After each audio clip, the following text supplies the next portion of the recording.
Hi friends, welcome back to my channel. ಯಾರೆಲ್ಲ tailors ನನ್ನ video ನೋಡ್ತಾ ಇದ್ದೀರಾ, ಇವತ್ತಿನ ವಿಡಿಯೋ ಮಿಸ್ ಮಾಡ್ದಂಗೆ ನೋಡಿ. ಯಾಕಂದರೆ ಎಷ್ಟೇ ಕೆಲಸಗಳನ್ನು ಮಾಡ್ತಾ ಇದ್ರು ನೀವು ತುಂಬ ಸಮಸ್ಯೆಗಳನ್ನು ಎದುರಿಸ್ತಾ ಇರ್ತೀರಾ. ಅವೆಲ್ಲ ಸಮಸ್ಯೆಗೂ ನಾನಿವತ್ತು ಒಂದು ಒಳ್ಳೆ ಟಿಪ್ಸನ್ನು ಕೊಡ್ತೀನಿ ಫ್ರೆಂಡ್ಸ್. ಈ ವಿಡಿಯೋ ನೋಡೋದ್ರಿಂದ ನಿಮಗೆ ತುಂಬ ಹೆಲ್ಪ್ಫುಲ್ ಆಗ್ಬೋದು.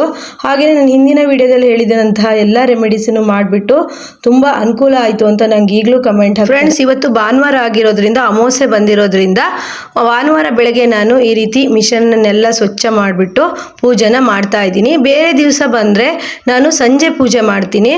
ನಂತರ ನಾನು ಯಾವುದೇ ಬಟ್ಟೆನ ಸ್ಟಿಚ್ ಮಾಡಲ್ಲ.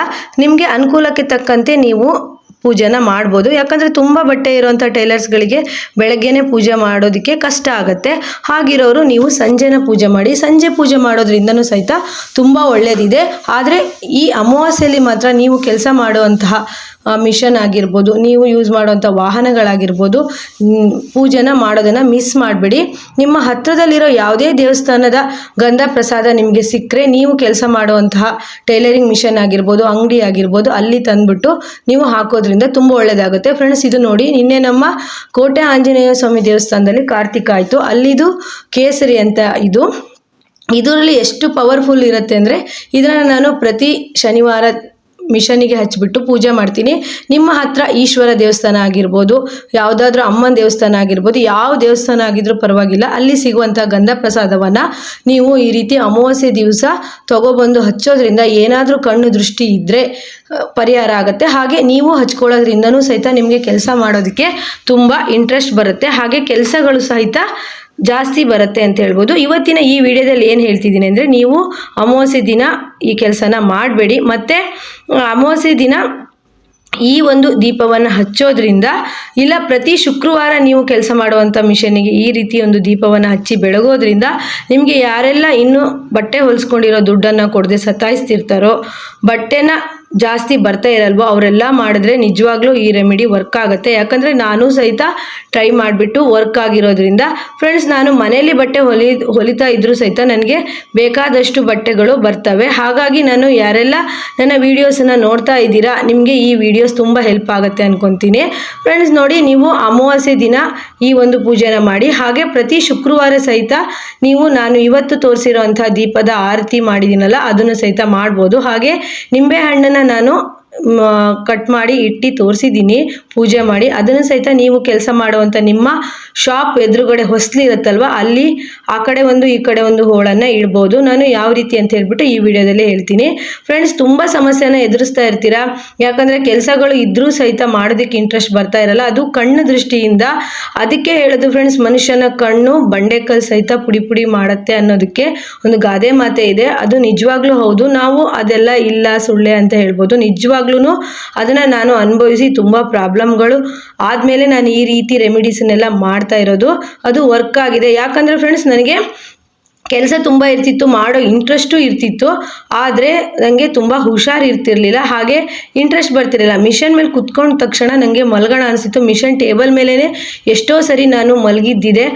ನಾನು ಆವಾಗ ಯೋಚನೆ ಮಾಡಿ ಮತ್ತೆ ಅದಾದ ನಂತರ ನೆಕ್ಸ್ಟ್ ನನಗೆ ಆಗಿರೋ ಪ್ರಾಬ್ಲಮ್ ಏನು ಅಂದರೆ, ನಾಳೆ ನಾಡ್ದು ಅಮಾವಾಸ್ಯೆ ಇದೆ ಅಂದರೆ ನನಗೆ ಹೆಲ್ತ್ ಪ್ರಾಬ್ಲಮ್ ತುಂಬ ಆಗ್ತಿತ್ತು. ನಾನು ಅಮಾವಾಸ್ಯೆ ದಿವಸ ಹಾಸ್ಪಿಟ್ಲೇ ಡ್ರಿಪ್ ತಗೊಳ್ತಾ ಇನ್ನೇನೋ ಅಡ್ಮಿಟ್ ಆಗೇ ಇರ್ತಿದ್ದೆ ಅಮಾವಾಸ್ಯೆ ದಿವಸ. ಅದು ಯಾಕೆ ಅಂತ ನಾನು ಯೋಚನೆ ಮಾಡುವಾಗ, ಅರ್ಧ ಕಣ್ಣು ದೃಷ್ಟಿಯಿಂದ. ನಾವು ಎನಿ ಟೈಮ್ ಕೆಲಸ ಮಾಡ್ತಾ ಇರ್ತೀವಲ್ವ, ಅದು ಗೊತ್ತಾಗಲ್ಲ ಯಾವ ರೀತಿ ಬರುತ್ತೆ ಅಂತ. ನಮ್ಮ ಹತ್ರ ಬರೋವಂಥ ಕಸ್ಟಮರ್ ಇಂದನೂ ಬರ್ಬೋದು. ಹಾಗೆ ಎಷ್ಟೊಂದು ಹೊಲಿತಾಳೆ, ಎಷ್ಟೊಂದು ವರ್ಕ್ ಮಾಡ್ತಾಳೆ, ಇವಳಿಗೆ ಸುಸ್ತೇ ಆಗಲ್ವಾ, ಆಯಾಸನೇ ಆಗಲ್ವಾ, ಅದು ಯಾವ ಥರ ನಮಗೆಲ್ಲ ಇಷ್ಟೆಲ್ಲ ಕೆಲಸ ಮಾಡಿದ್ರೆ ಆಗಲ್ಲ ಅಂತ ಹೇಳ್ಬಿಟ್ಟು ಕೆಲವರು ಹೇಳ್ತಾರೆ. ಕೆಲವರು ಹಾಗಿರ್ತಾರೆ ಸೋಮಾರಿಗಳ ಥರ, ಅವರಿಗೆ ಜಾಸ್ತಿ ಕೆಲಸ ಮಾಡಿದ್ರೆ ಆಗಲ್ಲ. ಆದರೆ ಕೆಲಸ ಮಾಡೋರು ನೋಡಿ ಸಹಿತ ಸಹಿಸ್ಕೊಳ್ಳಲ್ಲ. ಹಾಗಿದ್ದಾಗ ನಾವೇನು ಮಾಡಬೇಕು ಅಂತಂದರೆ, ಈ ರೀತಿ ರೆಮಿಡೀಸನ್ನು ಮಾಡಬೇಕು. ತುಂಬ ದೃಷ್ಟಿ ನಮ್ಮ ಮೇಲೆ ಆದಾಗ ಏನು ಪರಿಹಾರ ಮಾಡ್ಕೋಬೇಕು ಅಂತ ನಾನು ನೆಕ್ಸ್ಟ್ ವಿಡಿಯೋದಲ್ಲಿ ಹೇಳ್ತೀನಿ. ಆ ವಿಡಿಯೋನೂ ಸಹಿತ ಮಿಸ್ ಮಾಡಿದೆ ನೋಡಿ ಫ್ರೆಂಡ್ಸ್. ನಾನಂತೂ ನನಗೆ ದೃಷ್ಟಿಯಿಂದ ತುಂಬ ಪ್ರಾಬ್ಲಮನ್ನು ಅನುಭವಿಸಿ ಕಷ್ಟ ನಷ್ಟಗಳನ್ನ ಅನುಭವಿಸ್ತಾ ಇದ್ದೀನಿ. ಆದರೆ ಕೆಲವೊಂದು ಸರಿ ನಾವು ಏನು ಮಾಡ್ತೀವಿ ಗೊತ್ತಾಗ್ದೇ, ನಾವು ಜಾಸ್ತಿ ಕೆಲಸದ ಕಡೆ ಇದ್ದಾಗಲೂ ಸಹಿತ ನಾವು ದುಡ್ದಿರೋ ದುಡ್ಡನ್ನೆಲ್ಲ ನಾವು ಹಾಸ್ಪಿಟ್ಲಿಗೆ ಹಾಕುವಂತಹ ಚಾನ್ಸಸ್ ಇರುತ್ತೆ ನೋಡಿ. ಈ ರೀತಿ ಮಾಡಿರೋ ಏನೋ ನಿಂಬೆಹಣ್ಣು ಕೊಳೆತು ರಸ ಬೀಳ್ತಾ ಇದ್ದರೆ ನೀವು ಅದು ದೃಷ್ಟಿ ಆಗಿದೆ ಅಂತಾನೆ ಫ್ರೆಂಡ್ಸ್. ಇದು ಮಾಡೋಕ್ಕೆ ಕಷ್ಟ ಆದರೆ ನೀವು ಒಂದು ಗಾಜಿನ ಲೋಟದಲ್ಲಿ ನಿಂಬೆಹಣ್ಣು ನೀರು ಹಾಕಿಬಿಟ್ಟು ನೀವು ಅಂಗಡಿ ಎದುರುಗಡೆ ಬರೋಂಥ ಕಸ್ಟಮರ್ಗೆ ಕಾಣೋ ರೀತಿ ಇಟ್ಟು ಸಹಿತ ದೃಷ್ಟಿ ಆದರೆ ನಿಂಬೆಹಣ್ಣು ಮೇಲ್ ಬರುತ್ತೆ ಫ್ರೆಂಡ್ಸ್. ಈ ರೀತಿ ಮಾಡಿ ನೋಡಿ. ನಾನೀಗ ಟೈಲರಿಂಗ್ ಮಿಷನ್ ಎಲ್ಲ ಕ್ಲೀನ್ ಮಾಡಿ ಪ್ರತಿಯೊಂದು ಮಿಷನನ್ನು ಕ್ಲೀನ್ ಮಾಡಿ ಪೂಜೆಗೆ ರೆಡಿ ಮಾಡಿದ್ದೀನಿ ಫ್ರೆಂಡ್ಸ್. ಇನ್ನೂ ಕೆಲವರಿಗೆ ಏನೆಲ್ಲ ಸಮಸ್ಯೆ ಆಗುತ್ತೆ ಅಂದರೆ ಬಟ್ಟೆನೂ ತುಂಬ ಬರ್ತಾ ಇರುತ್ತೆ, ಹಾಗೆ ಬಟ್ಟೆನೂ ಸಹ ಅವರು ರೆಗ್ಯುಲರ್ ಸ್ಟಿಚ್ ಮಾಡ್ತಾ ಇರ್ತಾರೆ. ಆದರೆ ಏನಾದರೂ ಬಟ್ಟೆ ಹೊಲ್ದಿರೋದು ಸರಿ ಆಗಿಲ್ಲ ಅಂತಲೇ ಪ್ರಾಬ್ಲಮ್ಗಳು ಬರ್ತಾನೆ ಇರ್ತವೆ. ಆ ರೀತಿ ಆದಾಗಲೂ ಸಹಿತ ನಮ್ಮ ಆತ್ಮವಿಶ್ವಾಸ ಕಡಿಮೆ ಆಗ್ತಾ ಇರುತ್ತೆ. ಅದನ್ನು ಸಹಿತ ನಾವು ಅನುಭವಿಸಿದ್ವಿ. ನೀಟಾಗಿ ಎಷ್ಟೇ ನೀಟಾಗಿ ಹೊಲ್ಕೊಟ್ರು ಕಿರಿಕ್ ಮಾಡುವಂಥ ಕಸ್ಟಮರ್ ಬಂದು ತುಂಬ ಕಿರಿಕ್ ಮಾಡ್ತಾ ಇರ್ತಾರೆ. ಅದು ಎಲ್ಲದಕ್ಕೂ ನಾನು ಇವತ್ತು ಒಂದು ಆರತಿಯನ್ನು ಮಾಡಿದ್ದೀನಿ, ವಿಡಿಯೋದ ಕೊನೆಯಲ್ಲಿದೆ. ಆ ರೀತಿ ನೀವು ಒಂದು ಆರತಿಯನ್ನು ಮಾಡಿದಾಗ ನಿಮಗೆ ಯಾರೆಲ್ಲ ಬಟ್ಟೆ ಹೊಲ್ದಿರೋ ದುಡ್ಡನ್ನು ಬಾಕಿ ಇಟ್ಟಿದ್ದಾರೋ ಅವರು ತಂದು ನಿಮಗೆ ಕೊಡೋ ರೀತಿ ಆಗುತ್ತೆ. ನೀವು ವಾರಕ್ಕೆ ಒಂದ್ಸರಿ ಶುಕ್ರವಾರ ಆದ್ರೂ ಆ ರೀತಿ ಆರತಿಯನ್ನು ಮಾಡಿ, ಏನೂ ಮಾಡೋಕ್ಕೆ ಸಾಧ್ಯ ಆಗಲಿಲ್ಲ ಅಂದರೂ ತುಪ್ಪದ ಬತ್ತಿ ಇರುತ್ತಲ್ವ ಅದರಲ್ಲಿ ಮಂಗಳಾರತಿನಾದರೂ ಮಾಡಿ.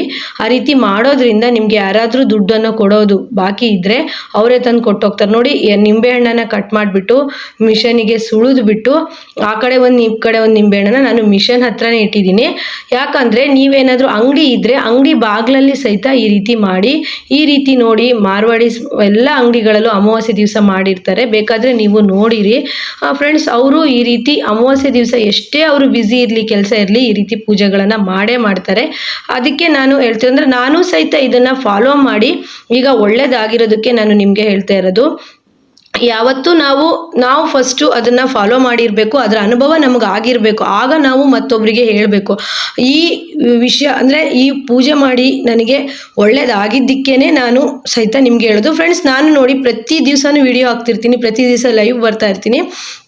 ನಾನು ಕೆಲಸನ ಪ್ರತಿದಿನ ಮಾಡ್ತಾ ಇರ್ತೀನಿ.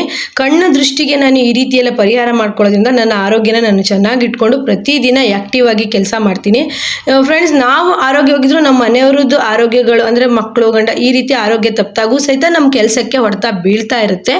ಆ ರೀತಿ ಆಗಬಾರ್ದು. ಮನೆಯವರೆಲ್ಲರೂ ನಾವು ಆರೋಗ್ಯವಾಗಿರಬೇಕು ಅಂತಂದರೆ ಅಂಗಡಿ ಮಾಡಿದಂಥವ್ರು ಮನೇಲಿ ಪೂಜೆ ಮಾಡ್ಬಂದು ಅಂಗಡೀಲಿ ಬಂದ ತಕ್ಷಣ ಪೂಜೆ ಮಾಡೋಕೆ ಆಗದಿದ್ರು ಸಂಜೆ ಹೋಗುವಾಗ ನೀವು ಈ ರೀತಿ ಪೂಜೆ ಮಾಡಿ, ಅಂದರೆ ಮಿಷನಿಗೆ ಪೂಜೆ ಮಾಡಿ ನೀವು ಬಾಗಿಲನ್ನು ಹಾಕೊಂಡು ಹೋಗೋದ್ರಿಂದ ತುಂಬಾ ಒಳ್ಳೇದಾಗುತ್ತೆ. ಫ್ರೆಂಡ್ಸ್, ನಮ್ಮ ಆಫ್ಲೈನ್ ಕ್ಲಾಸ್ ವಿದ್ಯಾರ್ಥಿಗಳು ಅಷ್ಟೇ ಒಂದು ವಾರ ಬಟ್ಟೆ ಹೊಲಿದ್ರು ಅಂದರೆ ಮತ್ತೆ ಹುಷಾರಿಲ್ದಂಗೆ ಆಗ್ತಿರ್ತಾರೆ. ನಾನು ಅವ್ರಿಗೆ ಈ ರೆಮಿಡೀಸ್ ಎಲ್ಲ ಹೇಳಿದ್ದೀನಿ, ಅವರೆಲ್ಲರೂ ಫಾಲೋ ಮಾಡ್ತಾ ಇದ್ದಾರೆ, ದಿನಕ್ಕೂ ಪ್ರಗತಿ ಕಾಣ್ತಾ ಇದ್ದಾರೆ. ಮತ್ತೆ ಫ್ರೆಂಡ್ಸ್, ಇನ್ನೊಂದು ವಿಷಯ, ನೀವು ಯಾವುದೇ ಕಾರಣಕ್ಕೂ ಅಮಾವಾಸ್ಯೆ ದಿವಸ ಶುಕ್ರವಾರದ ದಿವಸ ಯಾರಾದರೂ ಹಳೆ ಬಟ್ಟೆನ ತಂದರೆ ದಯವಿಟ್ಟು ಹೊಲಿಬೇಡಿ. ಯಾಕಂದರೆ ಹಳೆ ಬಟ್ಟೆನ ಹೊಲಿದಾಗ ಒಂದು ರೀತಿ ಅಂದರೆ ಕೆಲಸಕ್ಕೆ ವಿಘ್ನ ಬರೋ ರೀತಿ ಆಗುತ್ತೆ. ನೀವು ಆದಷ್ಟು ಶುಕ್ರವಾರ ಮತ್ತು ಅಮಾವಾಸ್ಯೆ ದಿವಸ ಮತ್ತು ಹುಣ್ಣಿಮೆ ದಿವಸ ಯಾವುದೇ ಥರ ಹಳೆಯ ಬಟ್ಟೆಗಳನ್ನು ಸ್ಟಿಚ್ ಮಾಡಬೇಡಿ. ಕಸ್ಟಮರ್ ಯಾರಾದರೂ ಬಂದರೆ ವಾಪಸ್ ಕಳ್ಸೋಕ್ಕೆ ಬರೋದಿಲ್ಲ. ಆದರೆ ಇವತ್ತು ನಾನು ಸ್ಟಿಚ್ ಮಾಡಲ್ಲ, ಇನ್ನೊಂದು ದಿವಸ ಮಾಡಿಕೊಡ್ತೀನಿ ಅಂತ ಹೇಳಿ ಹಳೆಯ ಬಟ್ಟೆನ ಸ್ಟಿಚ್ ಆದ ತಕ್ಷಣ ನೀವು ಒಂದು ಸರಿ ಮಿಷನನ್ನು ಕ್ಲೀನಾಗಿ ಒರೆಸಿ, ಅಂದರೆ ಸಂಜೆ ಹೊತ್ತಿಗೆ ಮಾಡಿ ನೀವು ಮಿಷನ್, ಅಂದರೆ ಇಲ್ಲಾಂದರೆ ಬೆಳಗ್ಗೆ ಹೊತ್ತಿಗೆ ಸ್ಟಾರ್ಟ್ ಮಾಡುವಾಗ ಒಂದು ಸತಿ ಮಿಷನನ್ನು ಒರೆಸ್ಬಿಟ್ಟು ಯಾವುದೇ ನಿಮ್ಮ ಊರಲ್ಲಿರೋ ಹತ್ತಿರದ ಯಾವುದೇ ದೇವಸ್ಥಾನದ ಗಂಧ ಪ್ರಸಾದವನ್ನು ಹಚ್ಚಿ. ಯಾಕಂದರೆ ಈಗ ಸ್ಯಾರಿ ಪೆಟಿಕೋಟ್ ಆಗಿರ್ಬೋದು ಯೂಸ್ ಮಾಡಿರೋವಂಥದ್ದು, ಆಮೇಲೆ ಟಾಪಿನ ಪ್ಯಾಂಟ್ ಆಗಿರ್ಬೋದು, ಈ ರೀತಿ ಡ್ರೆಸ್ಗಳನ್ನು ನಾವು ಹೊಲಿದಾಗ ನಮ್ಮ ಕೆಲಸಕ್ಕೆ ಒಂದು ಮುಷ್ಟ ಮಾಡ್ದಂಗೆ ಆಗತ್ತಂತೆ. ಆ ರೀತಿ ಅದು ಮನೆಯಲ್ಲಿ ಬಟ್ಟೆ ಹೊಲಿಯೋರಂತೂ ತುಂಬ ಹಳೆ ಬಟ್ಟೆಗಳನ್ನು ಹೊಲಿಯೋದಕ್ಕೆ ಹೋಗಬೇಡಿ. ಅಂದರೆ ಆ ರೀತಿ ಕಸ್ಟಮರ್ ಏನಾದರೂ ಪದೇ ಹಳೆಯ ಬಟ್ಟೆನೇ ತಂದುಕೊಡ್ತಾ ಇದ್ರು ಅಂದರೆ ನೀವು ಹೇಳಿ, ನೀವು ಆದಷ್ಟು ಹೊಸ ಬಟ್ಟೆ ತಂದಾಗಲೇ ಸ್ಟಿಚ್ ಮಾಡ್ಕೊಳ್ಳಿ. ಈ ರೀತಿ ಹಳೆ ಬಟ್ಟೆನ ಜಾಸ್ತಿ ತರಬೇಡಿ. ಅದರಲ್ಲೂ ಶುಕ್ರವಾರದ ದಿವಸ ಮತ್ತು ಅಮಾವಾಸ್ಯೆ ದಿವಸ, ಹುಣ್ಣಿಮೆ ದಿವಸ ಈ ರೀತಿ ತಪ್ಪುಗಳನ್ನು ಮಾಡಬೇಡಿ. ಯಾಕಂದರೆ ಹಳೆ ಬಟ್ಟೆ ಹೊಲಿಬಾರ್ದು ಅಂತ ನಾನು ಹೇಳ್ತಾ ಇಲ್ಲ. ಕೆಲವೊಬ್ಬರು ನಮ್ಮ ಮೇಲೆ, ನನಗೂ ಆ ರೀತಿ ಆಗಿದೆ ಫ್ರೆಂಡ್ಸ್. ನೀವು ನಂಬ್ತಿರೋ ಬಿಡ್ತಿರೋ, ಮೊನ್ನೆ ಲಕ್ಷ್ಮೀ ಪೂಜೆ ಇತ್ತಲ್ವ, ದೀಪಾವಳಿ ಹಬ್ಬದಲ್ಲಿ ನಾನು ಇನ್ನೇನು ನನ್ನ ಮಿಷನ್ಗೆಲ್ಲ ಪೂಜೆ ಮಾಡಬೇಕು ಅನ್ನೋಷ್ಟೊತ್ತಿಗೆ ತೊಗೊಬಂದು ಕೊಟ್ಟರು. ಅವರು ನಮ್ಮ ಹತ್ರದಲ್ಲೇ, ನಮ್ಮ ಪಕ್ಕನೇ ಇದ್ರೂ ಸಹಿತ ಅವರು ಬೇಕಂತ ಆ ಟೈಮಲ್ಲಿ ತಂದು ಕೊಟ್ಟರು. ನಾವು ಅವಾಗ ಏನು ಮಾಡೋಕ್ಕೆ ಬರೋದಿಲ್ಲ, ನಾವು ಆ ಟೈಮಲ್ಲಿ ಹೊಲಿಯೋದಕ್ಕೂ ಆಗೋದಿಲ್ಲ. ಯಾಕಂದರೆ ನಾವು ಸ್ನಾನ ಮಾಡಿ ಪೂಜೆಗಾಗಿ ಬಂದಿರ್ತೀವಿ. ಬೇಕಂತ ಕೆಲವರು ಈ ರೀತಿ ಮಾಡೋರು ಇರ್ತಾರೆ. ನನಗೂ ಈ ಟೈಲರಿಂಗ್ ಜರ್ನಿಯಲ್ಲಿ ತುಂಬ ಜನ ಹಾಗೆ ಮಾಡಿದ್ದಾರೆ. ನಾವು ಬೆಳಗ್ಗೆನೇ ಹಳೆ ಬಟ್ಟೆನ ತಗೊಂಡು ಹೋಗಬಾರ್ದು, ಆಗಲೇ ಪೂಜೆ ಮಾಡಿರ್ತಾರೆ, ನಾವು ಹಳೆ ಬಟ್ಟೆನ ತಗೊಂಡು ಹೋಗ್ಬಾರ್ದು ಅಂತ ನಿಜವಾಗೂ ಅವ್ರಿಗೆ ಗೊತ್ತಾಗೋದಿಲ್ಲ, ಕಿರಿಕಿರಿ ಆಗುತ್ತೆ. ಆ ರೀತಿ ಮಾಡ್ತಾರೆ. ಆ ರೀತಿ ಮಾಡೋರಿಗೆ ನೀವು ಬಿಡಿಸಿ ಹೇಳಿ, ಬರೀ ಹಳೆ ಬಟ್ಟೆನೇ ತರ್ತಾ ಇದ್ರು ಅಂದರೆ ಅವ್ರು ಹಳೆ ಬಟ್ಟೆ ಹೊಲ್ಸೋಕ್ಕೆ ಇರ್ತಾರೆ ಅಂತ ಅರ್ಥ. ಅವ್ರು ಯಾವುದೇ ಥರ ನಮ್ಮ ಹತ್ರ ಹೊಸ ಬಟ್ಟೆ ಹೊಲ್ಸೋದಿಲ್ಲ. ಹೊಸ ಬಟ್ಟೆ ಹೊಲ್ಸೋಕ್ಕೆ ಬೇರೆ ಟೈಲರ್ ನೋಡ್ಕೊಂಡಿರ್ತಾರೆ, ಹಳೆ ಬಟ್ಟೆ ಹೊಲ್ಸೋಕ್ಕೆ ನಮ್ಮನ್ನು ನೋಡ್ಕೊಂಡಿರ್ತಾರೆ. ಅವ್ರ ಬಗ್ಗೆ ಗೊತ್ತಾಗತ್ತಲ್ವ ಫ್ರೆಂಡ್ಸ್. ನೀವು ಯಾವುದೇ ಕಾರಣಕ್ಕೂ ಅಮಾವಾಸ್ಯೆ ದಿವಸ, ಹುಣ್ಣಿಮೆ ದಿವಸ ಹಳೆ ಬಟ್ಟೆನ ಹೊಲಿಬೇಡಿ. ಮತ್ತು ತುಂಬ ಚಿಂದಿ ಬಟ್ಟೆಗಳು ಕಟ್ ಪೀಸ್ ಬಟ್ಟೆಗಳನ್ನು ನೀವು ಆದಷ್ಟು ಅಮಾವಾಸ್ಯೆಗೆ 2-3 ದಿವಸ ಇರುವಾಗಲೇ ತೆಗೆದುಬಿಟ್ಟು ನೀವು ಹೊರಗೆ ಹಾಕಿ, ವೇಸ್ಟ್ ಬಟ್ಟೆಗಳನ್ನು ಜಾಸ್ತಿ ಇಟ್ಕೊಂಡು ನೀವು ಎಷ್ಟೇ ಪೂಜೆ ಮಾಡಿ ಏನೇ ಮಾಡಿ ನಿಮಗೆ ನಿಜವಾಗ್ಲೂ ಟೈಲರಿಂಗ್ ಕೆಲಸದಲ್ಲಿ ಅಭಿವೃದ್ಧಿ ಆಗಲ್ಲ. ನೀವು ಆದಷ್ಟು 2-3 ದಿವಸ ಇದ್ದಾಗಲೇ, ಅಮಾವಾಸ್ಯೆಗೆ ಇದ್ದಾಗಲೇ ನೀವು ಆ ಕಟ್ ಪೀಸ್ ಬಟ್ಟೆಗಳನ್ನು ಇನ್ನೆಲ್ಲದನ್ನು ಬೇಡದೇ ಇರೋ ಬಟ್ಟೆಗಳನ್ನು ಹೊರಗೆ ಹಾಕಿ ಆದಷ್ಟು ತಿಂಗಳ ನಿಮಗೆ ಪ್ರತಿದಿನ ಕ್ಲೀನ್ ಮಾಡೋಕೆ ಆಗದೆ ಇದ್ರು ತಿಂಗಳಿಗೆ ಒಂದ್ಸತಿ ಅಮಾವಾಸ್ಯೆ ಬರುತ್ತಲ್ಲ, ಒಂದು ವಾರ ಇದ್ದಾಗ ಯಾವ ಬಟ್ಟೆ ಬೇಕು ಯಾವ ಬಟ್ಟೆ ಬೇಡ ಅನ್ನೋದನ್ನ ನೋಡಿಕೊಂಡು ಬಟ್ಟೆ ಪೀಸನ್ನ ಹೊರಗೆ ಹಾಕಿ. ನೋಡಿ, ನಾನು ಈಗ ಮಾಡ್ತಾ ಇರೋದು ವೀಳ್ಯದೆಲೆ ಮತ್ತು ಕುಂಕುಮದ ನೀರು ಮತ್ತು ಕೆಂಪು ಹೂವು ಮತ್ತು ಈ ರೀತಿ ಓಕ್ಲಿ ಆರತಿಯನ್ನು ಮಾಡ್ತಾ ಇದ್ದೀನಿ. ಇದನ್ನು ನೀವು, ಇದು ತುಂಬ ಕಷ್ಟ ಅಲ್ಲ. ಇದು ಒಂದು ತಟ್ಟೆ ಹಿಡ್ಕೊಂಡು ನೀವು ಒಂದು ಓಕ್ಲಿ ನೀರನ್ನು ಮಾಡಿ ವೀಳ್ಯದೆಲೆ ಇಟ್ಬಿಟ್ಟು ಮತ್ತು ತುಪ್ಪದ ಆರತಿ ಮಾಡ್ತಾ ಇದ್ದೀನಿ. ತುಪ್ಪದ ಆರತಿ ಮಾಡೋದ್ರಿಂದ ಯಾರೆಲ್ಲ ನಿಮಗೆ ಬಾಕಿ ಹಣವನ್ನು ಕೊಡೋರು ಇರ್ತಾರೋ ಅವರು ನಿಮಗೆ ತಂದು ಕೊಡ್ತಾರೆ. ಬೇಕಾದರೆ ನೀವು ಪರೀಕ್ಷೆ ಮಾಡಿ. ನನಗೆ ಒಂದ್ಸಲಿ ನಾನು ಬಟ್ಟೆ ಹೊಲಿಯುವಾಗ ತುಂಬ ಜನ ನನಗೆ ಸಾಲವಾಗಿ ಒಯ್ದಿದ್ರು. ಆಗ ನನಗೆ ಏನು ಮಾಡಬೇಕು ಅಂತ ಗೊತ್ತಾಗ್ದೇನೆ ಒಂದು ಗುರೂಜಿ ವಿಡಿಯೋ ನೋಡಿದಾಗ ತುಪ್ಪದ ದೀಪವನ್ನು ಹಚ್ಚಿ ಅಂತ ಹೇಳಿದಾಗ ನಾನು ಆ ರೆಮಿಡಿನ ಮಾಡಿದಾಗ ನನಗೆ ಯಾರೆಲ್ಲ ಸಾಲ ಕೊಡೋದಿದ್ರು ನಿಜವಾಗೂ ಕೊಟ್ಟಿದ್ದಾರೆ. ನಾನು ಇವಾಗ ಅಷ್ಟರ ಮೇಲೆ ನಾನು ಸಾಲ ಯಾರಿಗೂ ಕೊಡೋದಿಲ್ಲ. ಫ್ರೆಂಡ್ಸ್, ವ್ಯವಹಾರದಲ್ಲಿ ನೀವು ಅದೆಲ್ಲ ನೋಡಬೇಡಿ, ಅಂದರೆ ಸ್ಟ್ರಿಕ್ಟಾಗಿ ಕೇಳಿ. ಇನ್ನೂ ಒಬ್ಬೊಬ್ಬರು ಕೆಲವರು ಇರ್ತಾರೆ, ನಮ್ಮ ಹತ್ರ ಬಟ್ಟೆ ಇಸ್ಕೊಂಡು ನಮಗೆ ಬಾಕಿ ಕೊಡಬೇಕು ಅಂದವಾಗ ನಮ್ಮನ್ನು ಬ್ಲಾಕ್ ಲಿಸ್ಟಿಗೆ ಹಾಕೋದು, ಬ್ಲಾಕ್ ಲಿಸ್ಟಿಗೆ ಹಾಕೋದು. ಬೇರೆ ಊರಲ್ಲಿ ಇರ್ತಾರೆ, ಇವರೇನು ಬಂದು ಕೇಳಲ್ಲ ಅಂತ ಮಾಡ್ತಾರೆ. ನೀವು ಅವರು ಮನೆಗೆ ತಂದು ದುಡ್ಡನ್ನು ಕೊಡೋ ಥರ ಆಗತ್ತೆ. ಇಲ್ಲ ಮತ್ತೆ ನಿಮ್ಮ ಹತ್ರ ಬಟ್ಟೆ ಹೊಲ್ಸೋಕೆ ಬಂದೇ ಬರ್ತಾರೆ. ಈ ರೀತಿ ಓಕ್ಲಿ ನೀರು ಮತ್ತು ಎಲೆ ಮತ್ತು ದೀಪ 2 ಆರತಿ ದೀಪವನ್ನು ಮಾಡಿಬಿಟ್ಟು ಆರತಿ ಮಾಡಿ ಮಿಷನ್ ಎದುರುಗಡೆನೇ ಇಡಿ.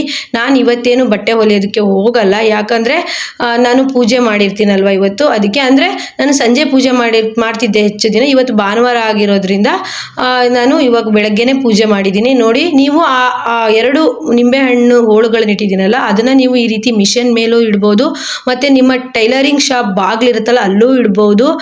ಹಾಗೆ ಮಿಷನ್ನಿನ ಕೆಳಗಡೆ ಕಾಲು ಇರುತ್ತಲ್ಲ ಅಲ್ಲೂ ಇಡ್ಬೋದು.